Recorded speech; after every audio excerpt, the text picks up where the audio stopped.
Siphon ते पानी check करना है कि आप हेड सैफन ते कितना पानी है दरिया दे विच। जेड़े जो लोग आ देखने जनाब दरिया सतलुज पानी आ गया मैं ते हेड सैफन ते चेक करें कितना पानी है जनाब। अस्सलाम वालेकुम, उम्मीद करें सारे भी ठीक हो। तुम यूट्यूब चैनल सियाल भोले बादशाह जनाब। इंशाल्लाह थोड़ी देर तक से मैं मैल सी पहुंच सा कपड़े बदलेना पिया कपड़े बदलात ना हेड सैफन ते वहाँ सारी अपडेट दे सा उत्थे वहाँ ना उत्थे पानी की क्या सूरत हाल है क्या सूरत हाल नहीं जुड़े रहो। इंशाल्लाह कपड़े बदलाते हुणे वंटे ते चढ़दे तो हुण दिखाया तुसां पहुंचदे थी ने आप।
अस्सलामुअलैकुम जनाब, फाइनली अस पहुँच गए दरिया सतलुज जनाब। ये तुम दे पैसो हेड सैफन से मौजूद हैं जनाब।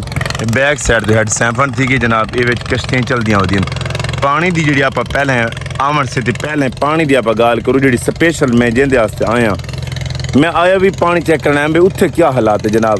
इतने तो और पानी बिल्कुल रुका खड़ा है औरली साइड तो परली साइड तो जी भावलपुर दे पर पानी मैं दे पे तुम तले पर पानी है भी क्या ना ये इतना ही पानी जिमें जले हुए खड़े नुटी टाइम ना इवें थोड़े दर्रे तले पैने पानी शानी खड़े चलो बेड़ियां छड़ियां वाले रोजी बड़ाई वदन ते काम चलता वधे पानी आता भी थोड़ा थोड़ा थोड़ा थोड़ा बस मेरे देखने ना ये इतनी हेड सैफन रुका खड़ा है अग्गा पानी सारे को चलता पिए बिल्कुल मर मारते सारे को इलाके च वहदा पी मौजा जिंदू शे चक्कर सियाल दा।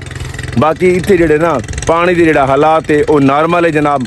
कई वीडियो आनी पे धाड़ धाड़ गत्ती खड़े लोग पुरानी वीडियो चा तेन दब्बी खड़े कि जनाब पानी आ गया जनाब। और रावी दियाँ चनाब दियाँ वीडियो जनाब तुसा गौर किता करो डेट भी तले डिठी करो कोई के पुरानी वीडियो शेयर की खड़े ते बाकी अल्हम्दुलिल्लाह अल्लाह करम नवाजी करे सी इस दफा सारे दरिया सतलुज दे विच ना बड़ी अच्छी खबर है हाल ही पानी इतने मौजूद क्या नहीं न तो मेरे देखने ना पिछले साल ना ही डेट पानी दे इतने जोर आई ये देखो हूँ इस टाइम सारे को पानी क्या नहीं इतने हेड सैफन मौजूद हैं जनाब। अल्लाह करम नवाजी करे सी अगर कोई पानी आंदा है कोई अगर अपडेट आंदी है मैं इतना ही आसा हेड सैफन आते तो अपडेट देसा लम्हा ब लम्हा लगा रहा है वैसा। अगर कोई नवा पानी की अपडेट आंदी है जेडे इतने पानी आ पहुंची मैं इतने पानी की वीडियो बढ़ाते थोड़े तक शेयर करे सा। बाकी जेडे चैनल दे पे जनाब उन्होंने अर्ज करे सन जनाब मेरे चैनल को सब्सक्राइब जरूर कर गिनो बैल आइकॉन दे बटन को भी जरूर दब दिता करो क्योंकि जेडे आने वाली वीडियो होंगी वो थोड़े तक बसानी पहुँच सके जनाब से।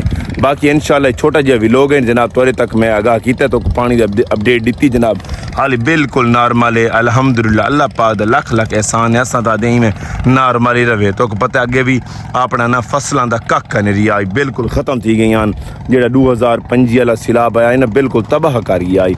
हूँ शुक्र तो अल्हम्दुलिल्लाह हाल ही बड़ी अच्छी खबर है हाल ही पानी का नहीं। अगर कोई नवा पानी आया तो मैं बिराम तक अपडेट जरूर देसा। छोटा जिहा भी लोग है जिन्हें बिराम तक पहुँचाए सियाल भोले बादशाह को इजाज़त अल्लाह निगहबान।